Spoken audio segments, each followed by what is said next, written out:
So I'll start with OASIS. So OASIS is led by my mentor, Professor Chris Lynch, is a professor at Sydney University, and we work together in a number of projects. So the rationale for OASIS is that, acute sciatica, we know that there's an inflammatory component to it.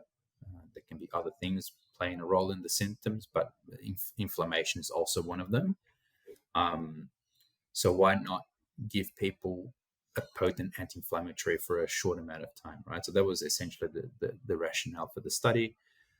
When Chris looked at the evidence a few years ago, there were a few trials looking at the efficacy of oral steroids for sciatica, but they had a number of issues. They were small, poor quality, the usual problems.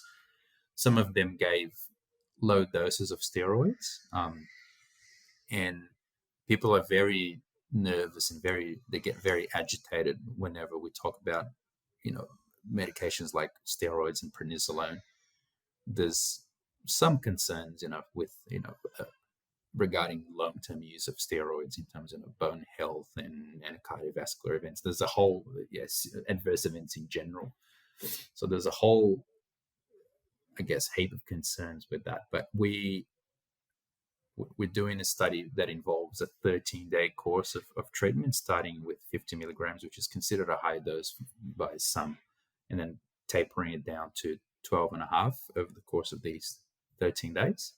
So we assess, patient outcomes like pain, leg pain, back pain, disability, adverse events, and quality of life, things like that at multiple time points, up to 1 year.